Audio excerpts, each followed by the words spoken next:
Across centuries, the House of Rothschild have wielded unprecedented dominance, blending familial solidarity and relentless profit-seeking.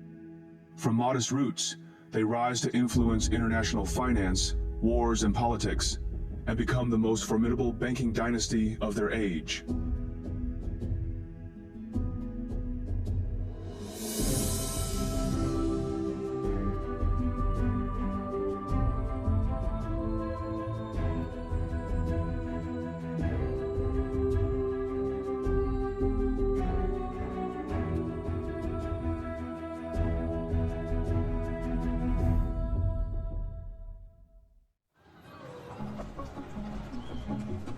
The Rothschild banking dynasty has an unlikely origin, an 18th century ghetto in Frankfurt, Germany.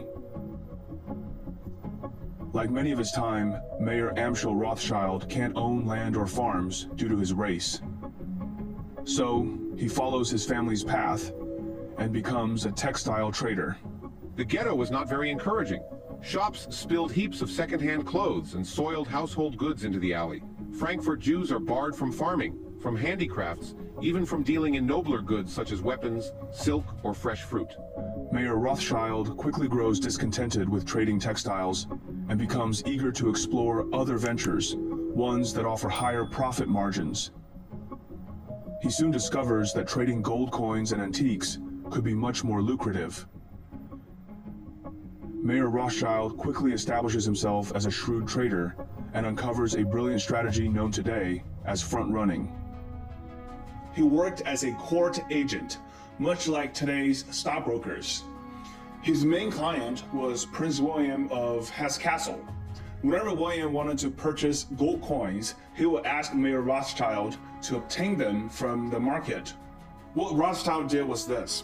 He would first buy the coins using borrowed money, then sell them to Prince William, effectively acting as both the buyer and the seller.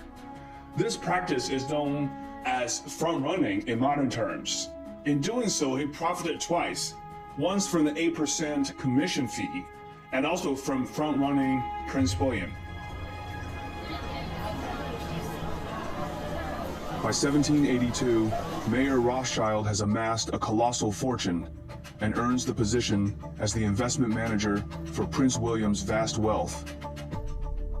But for Mayor Rothschild, it's just the beginning. To truly create a strong footing in the world of finance, he must evolve into a bank. Often when traders and court agents accumulated significant wealth through their financial dealings, they sought greater recognition and respectability. Transitioning into banking was a way to gain legitimacy and credibility. Getting into banking proves genius for Mayer. By the close of the 1700s, he's the richest man in Frankfurt. But still, for Mayor Rothschild, it isn't enough. He envisions a legacy beyond wealth, a family dynasty that stands the test of time, outlasting nations and empires. To me, it's always what's next, and I think that's what drives most very successful people. It's never about the money. I mean, that's a way of keeping score. It's about achievement, and it's about winning a game, and it's about upping the ante. To do that, he knows he needs to think bigger than just Frankfurt or even Prussia. To expand, he dispatches 4 of his 5 sons to the great capitals of Europe: Vienna, Naples, Paris, and the jewel of the empire, London.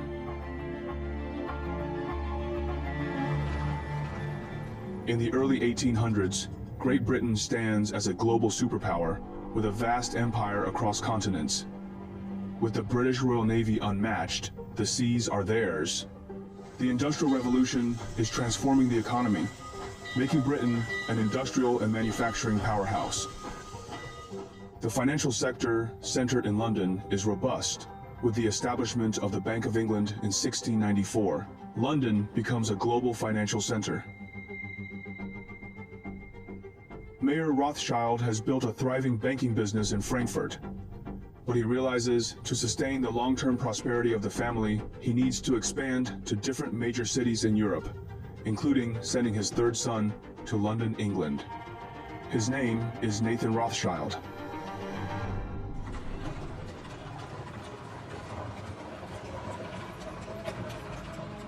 For Nathan Rothschild, the pressure is immense. He feels compelled to demonstrate to his father that he is equally capable of upholding the family legacy. Nathan was a fiercely ambitious and competitive man, as quick to take offense as to give it in his business dealings. With £20,000 his father gave him as investment, Nathan plans to maximize it as quickly as possible, by any means necessary. In the early 1800s, London textile industry saw significant growth. This industry was marked by many small-scale workshops and factories that produce many different types of textiles, from cotton to silk. Nathan sees an opportunity to capitalize on this growth while maximizing profits. He managed to create 3 sources of profits from the textile industry. According to his own account, Nathan was successful in his early days. I soon found that there were 3 profits: the raw material, the dyeing, and the manufacturing. I said to the manufacturer, "I will supply you with material and dye, and you will supply me with manufactured goods." So I got 3 profits instead of 1, and I could sell goods cheaper than anybody. In a short time, I made my £20,000 into £60,000. To ensure consistent revenue, Nathan also ventures into the lucrative realm of smuggling textiles and precious metals. He became, in a word, a smuggler. By 1808, Nathan had earned a reputation as a man who had, thanks to his superior management, judgment, foresight, and connections, regularly succeeded in getting goods to the continent. Within just a few years of initiating his business in London, Nathan reports impressive gross sales of £800,000. Now, with substantial capital at hand, Nathan sets his sights on transforming his enterprise into a bank.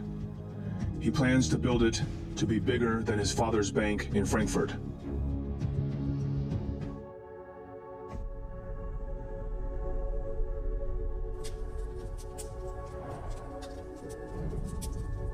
By 1812, Mayor Amschel Rothschild's health deteriorates rapidly.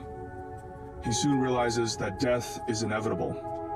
And to ensure the House of Rothschild remains prosperous, he urges his sons to put their family unity first and above all. This is one of the foundations for the long-standing success of the Rothschild dynasty. Their strong bond as a family and their unique way of doing business are reasons they're still successful today.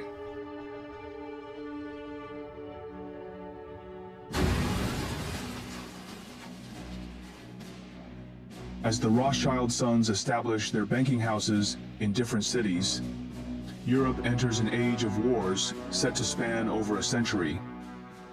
Whereas the 18th century wars had tended to be limited, had tended to end in a truce where people sat down and negotiated.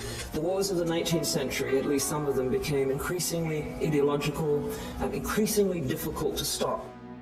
Thanks to its sophisticated finance system, the United Kingdom wages 6 wars in the century without facing an economic collapse. Today we live in a world dominated by a single superpower, the United States. Indeed, it sometimes seems a little bit as if we've become part of the American empire. Yet Britain was the world's superpower for more than 2 centuries, exerting even more power beyond her borders than the US does today. By 1814, the Duke of Wellington wins battle after battle against Napoleon and plans to bring the fight to France. But while in France, Wellington realizes the need for a significant amount of French coins for expenses. Wellington's campaign was being fought at a time of unparalleled fiscal overstretch.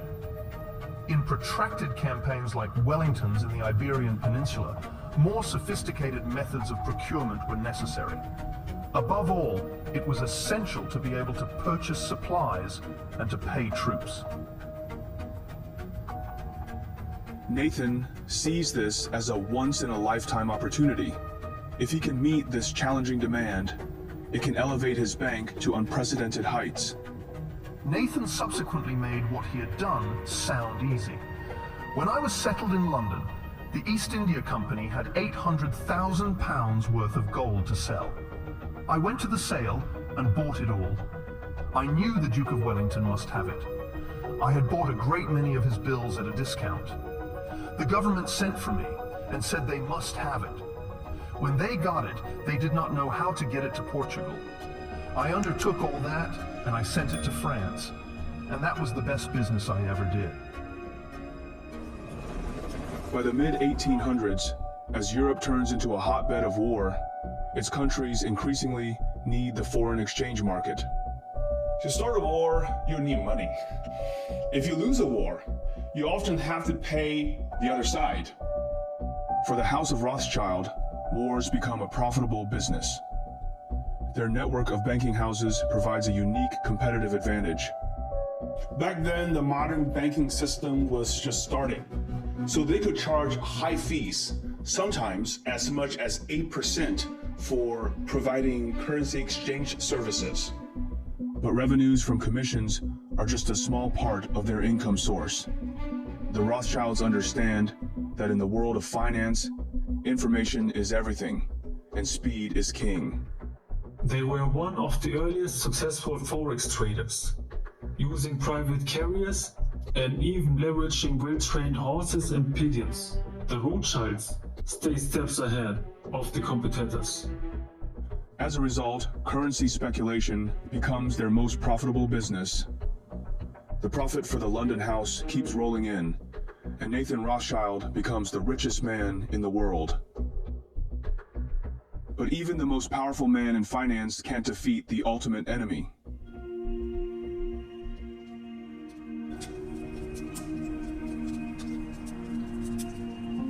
On July 28, 1836, the unexpected happens. Nathan Rothschild, the wealthiest man in the world, dies at the age of 58. This was surprising because the Rothschild family was known for living long lives. In fact, when Nathan died, his mother was still alive, and she lived to be over 90 years old. The London Times gathered itself up for one of its rare superlatives. The death of Nathan Mayer Rothschild, an editorial said, is one of the most important events for the city and perhaps for Europe in a long time. No operations comparable to his have existed in Europe to this time.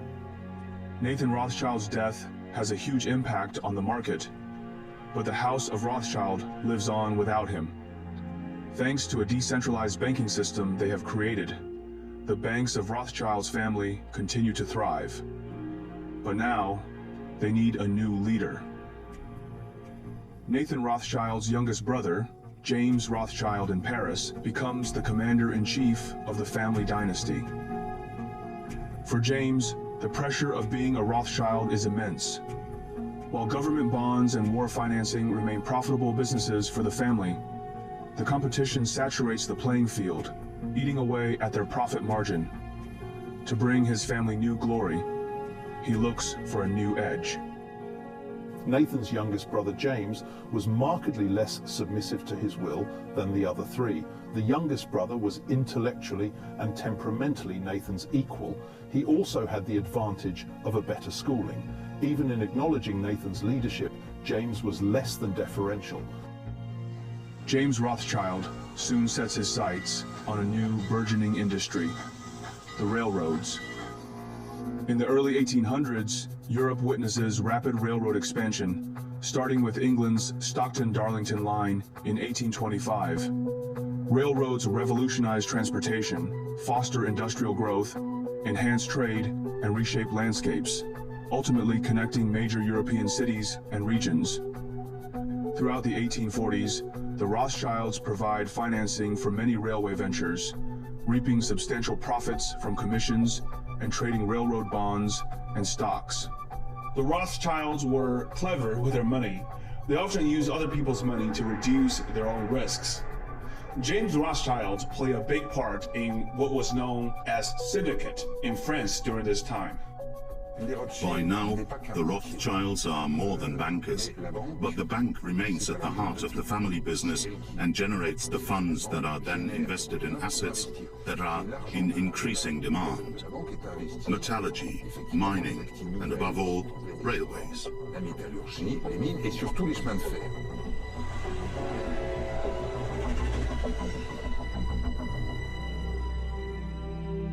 While profits for the House of Rothschild soar, average people struggle to make ends meet.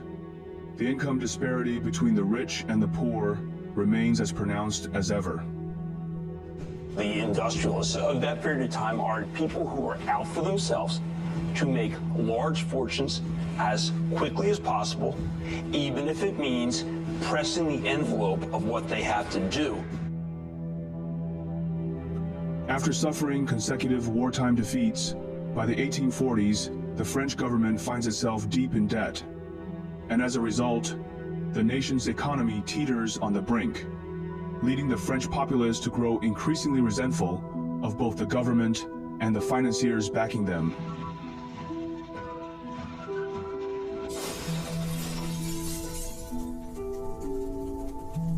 Within days, the Rothschild Bank in France nears its breaking point.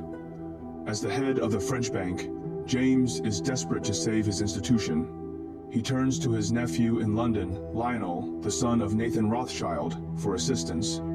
The French Revolution brought their houses in Vienna and Paris to the brink of insolvency, obliging the others in London to bail them out. By then, the Rothschild family's banking business had been around for almost 2 generations. For Lionel, bailing out his uncle's branch poses a significant risk and at a potential loss. However, to him, family unity ranks above all else. His London bank arranges a loan, saving his uncle's bank from collapse.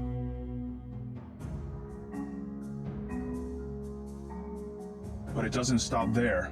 Lionel Rothschild believes in prioritizing his family, but he also feels compelled to uplift his people. Lionel thinks that to further the cause of eliminating prejudice against people of his ethnicity, it's beneficial to enter government. Lionel had a lot of money, so he used the money to buy a lot of press to help him get elected. By the middle of the 19th century, most of the restrictions on British Jews had been done away with. The Commons passed a bill permitting the seating of a Jew. In August 1847, Lionel de Rothschild mounted the hustings as Liberal candidate for the City of London. Lionel was elected. There is a problem. To be fully sworn in as a member of the Commons, he would have to recite an oath to the Holy Scriptures. But Lionel refuses and insists he will swear only on the Old Testament. Becoming part of the government is monumental for the House of Rothschild. As James Rothschild ages, Lionel gradually assumes the role of the family's patriarch.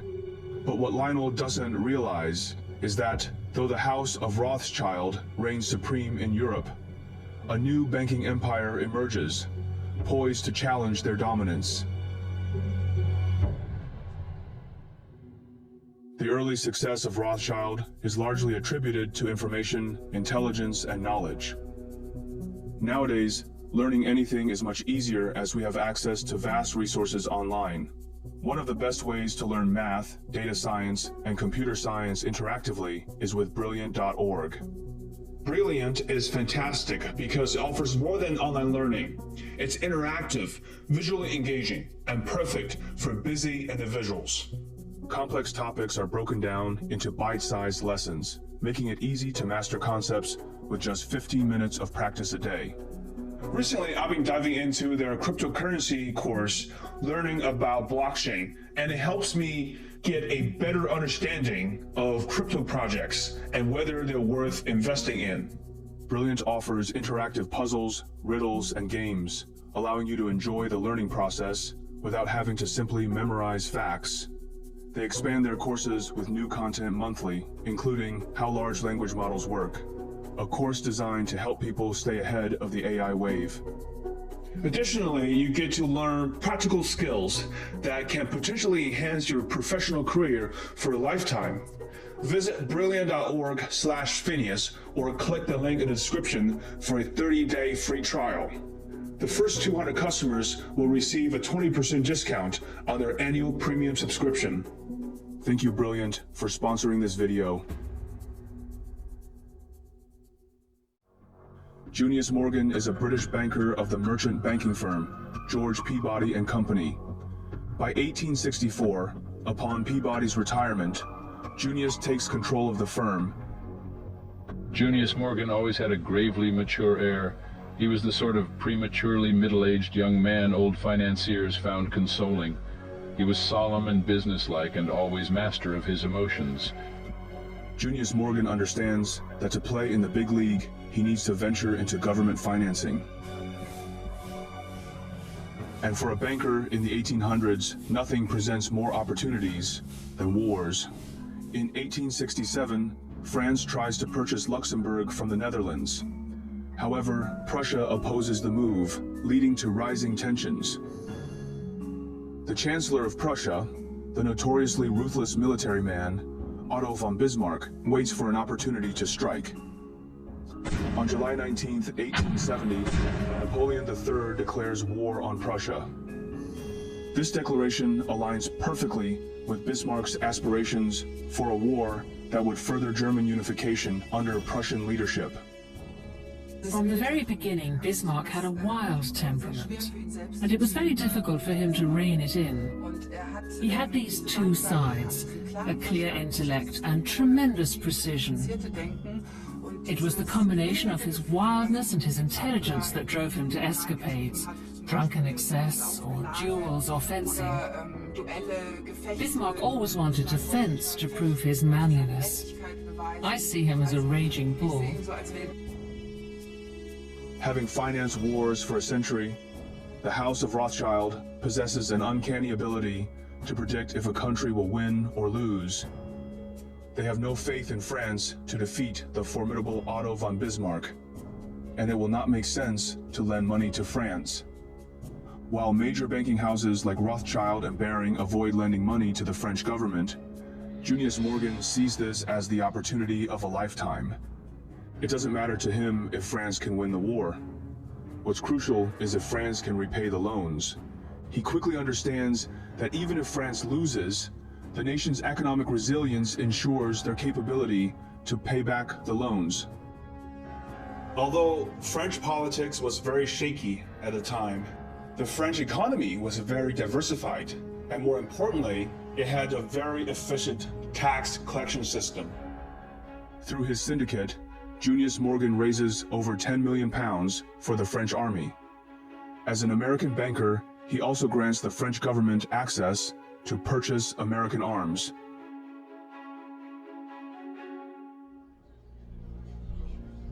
The war resulted in a decisive German victory. The conflict ended with the Treaty of Frankfurt in 1871, leading to significant territorial losses for France and the proclamation of the German Empire in the Hall of Mirrors at the Palace of Versailles. When the war ended, the defeated French didn't renege on the loan, as Bismarck predicted. Instead, they prepaid the bonds in 1873.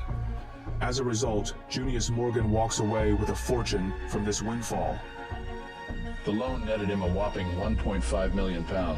This vastly augmented his firm's capital and propelled him into the upper ranks of government financing. And now, the House of Morgan has become a formidable force in finance.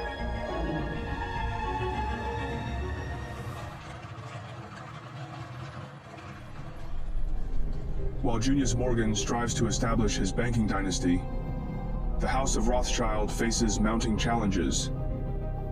Following the death of James Rothschild in 1868, the younger generations of Rothschilds become increasingly fragmented. To rebuild their prestige, they look beyond Europe, investing heavily overseas, allocating 37% of their portfolio to Egypt and financing Indian railroads. But to truly recapture their past success, they need a more expansive marketplace. As old empires fade, a new empire emerges, bigger and more powerful than any of the world has ever seen. From the 1850s to the 1870s, America experiences significant growth, propelled by the Industrial Revolution, westward expansion, and the completion of the Transcontinental Railroad in 1869. This era witnesses the ascent of industrial magnates. Cornelius Vanderbilt reigns in railroads, Andrew Carnegie in steel, and John D. Rockefeller in oil, culminating in the formation of Standard Oil. These tycoons transform American business, introducing innovations and fresh organizational structures. The story of America isn't just the story of the patriots that helped build the democracy. The reason the United States is the leading economy in the world is because of the work of entrepreneurs who created entire industries that propelled the United States to be the leader of the free world. For years, the Rothschilds underestimated America, deeming it a land of madmen. But seeing the rise of the House of Morgan and Wall Street's emergence as the new global financial hub, the House of Rothschild starts to pursue more business opportunities. And nothing presents better opportunities than when there is blood on the street. For America, that day arrives on May 9th, 1893. Following decades of a booming railroad market, the industry, plagued by overexpansion and overbuilding, suddenly collapses. The result is one of the worst depressions in history, the Panic of 1893. The President, Grover Cleveland, is determined to maintain the gold standard and refuses to engage in expansionary fiscal policies such as tax cuts and increased government spending. Back then, the US dollar was not the main global currency. The British pound was. President Cleveland felt that to maintain the credibility of the US government, he must maintain the convertibility of dollars to gold. The Cleveland government is running dangerously low on gold reserves, so he calls on J. Pierpont Morgan for assistance. Around this time in the late 1800s, Junius Morgan had passed away in a traffic accident, making J. Pierpont Morgan the head of the House of Morgan. The federal government is days away from depleting its gold reserves. Morgan understands the outcome will be disastrous for the young country and for his own banking empire. And he knows there is one family with access to a vast amount of gold that can help the federal government: the House of Rothschild. For the last 3 decades, the Rothschilds have been strategically investing in mining operations for gold and silver. Their interests in gold mining grew rapidly. Moreover, many of the bond issues handled by the Rothschilds in this period were linked to the recipient's adoption of the gold standard. J.P. Morgan raises $65 million by issuing government bonds and uses the money to negotiate with the Rothschilds, purchasing 3.5 million ounces of gold for the Fed. Back then, banks really liked doing business with the government. Why? Because governments usually pay back their debts, and they can always collect more taxes if needed. The collaboration of Morgan and Rothschild makes their bond offering one of the most sought-after investments.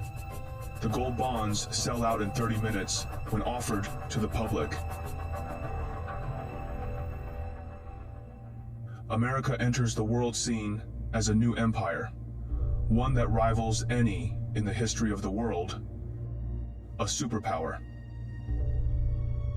While the Rothschilds successfully expand their business reach in America and throughout the world, by the late 1800s and early 1900s, the old empires in Europe head for another major showdown. By the early 1900s, tensions among European powers reach a boiling point, fueled by imperial rivalries, military buildups, and complex alliances. While the path to war threatens businesses with potential catastrophe, the House of Rothschild sees an opportunity to capitalize on the growing tensions. The head of the London Rothschild Bank is Natty Rothschild. He advocates for the British government to expand its naval capabilities. So many European countries started to spend more on their militaries. For that, they needed money. What the Rothschilds don't realize is that the war that is about to unfold will be more brutal and deadly than any they have ever encountered before.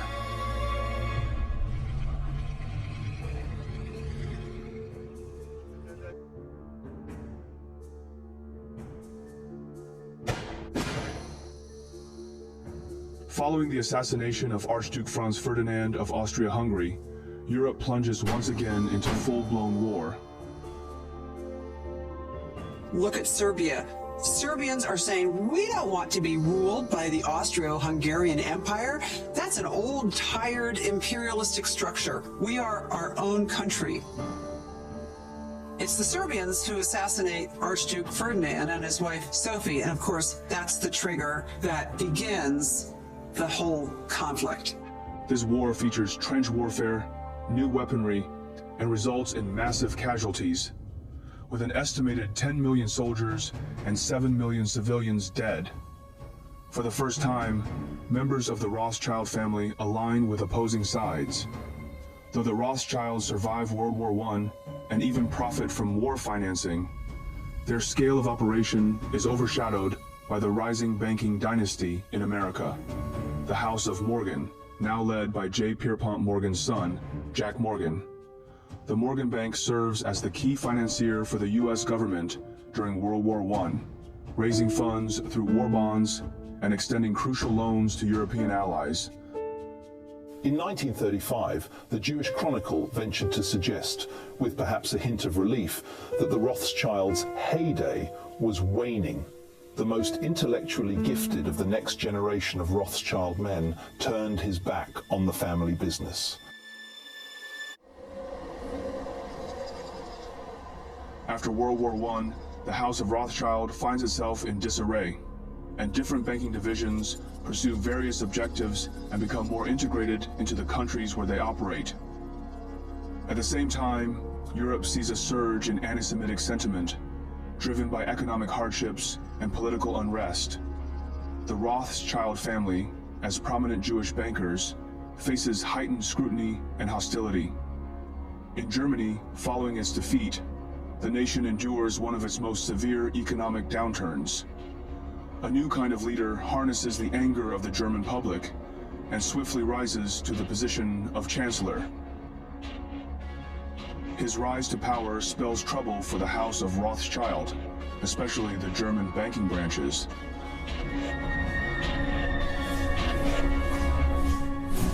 In 1939, just 21 years after the end of World War I, the biggest war in human history erupts. In the spring of 1940, Hitler secures victory after victory. Denmark and Norway quickly fall under occupation. Next, the German army sweeps across the Netherlands and Belgium. Europe makes a desperate stand in France, but it's no match for German armor and air power. And by June, Hitler's in Paris. Britain is the Germans' next target. If Hitler conquers Europe, the House of Rothschild will face its certain demise. While some Rothschild members engage in resistance movements against the Nazi occupation, many flee Europe to escape persecution, seeking exile in safer countries. When German tanks rolled into Paris in 1940, the French Rothschilds were in grave peril. The older ones, Edward, Robert, and Maurice, managed to escape.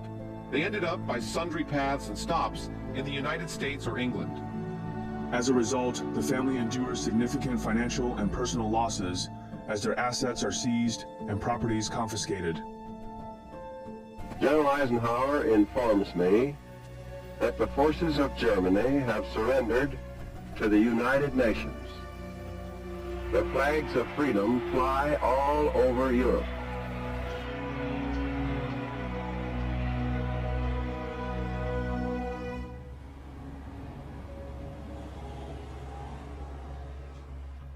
As the Rothschild dynasty becomes increasingly fragmented, N.M. Rothschild of London takes on the challenge of rebuilding and carving out its own direction.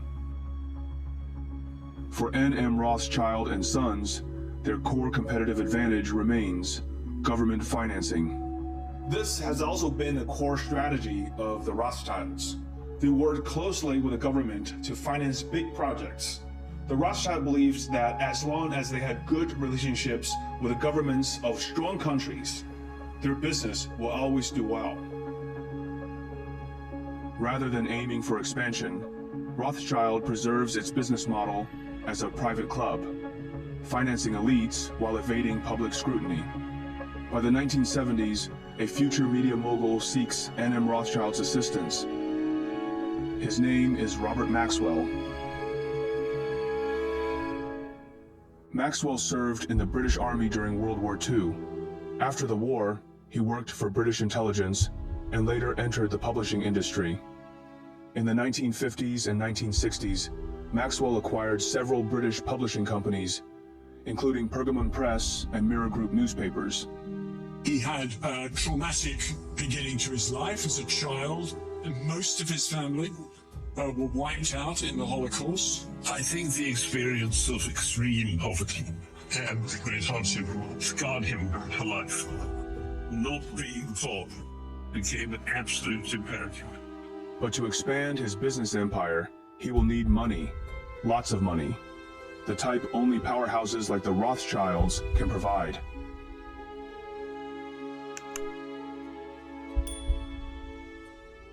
In the 1980s, Maxwell's investments look like they're doing well, but trouble is brewing inside N.M. Rothschild. Lord Victor Rothschild and his son Jacob are on one side, fighting with their cousin Sir Evelyn de Rothschild. Around this time, the banking world was changing a lot. Bigger banks were acquiring smaller ones, making them mega banks, and new ways of making money, like derivatives and options, came up in the 1980s. These new tools help banks make more money and also help them manage risk better.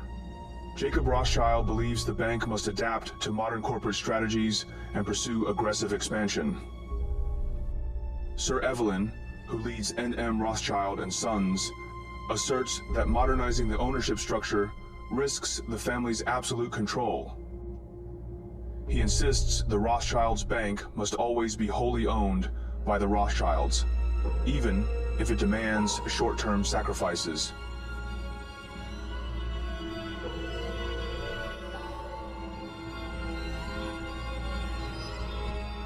But family drama soon become their least concern.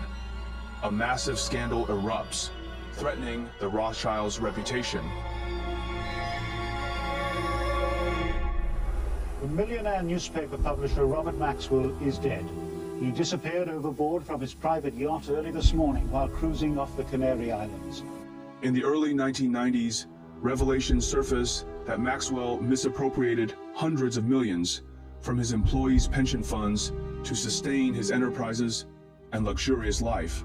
I feel that, and I've grappled with this a lot, I feel that possibly the line between suicide and an accident is less clear-cut than we tend to assume. Maxwell's mysterious death in 1991, after vanishing from his yacht near the Canary Islands, spurs investigations into his financial misdeeds. While the Rothschilds' involvement in Maxwell's demise remains unclear, the event blemishes their reputation. But for Sir Evelyn de Rothschild, the scandal reaffirms his beliefs about the bank's need for discretion and privacy.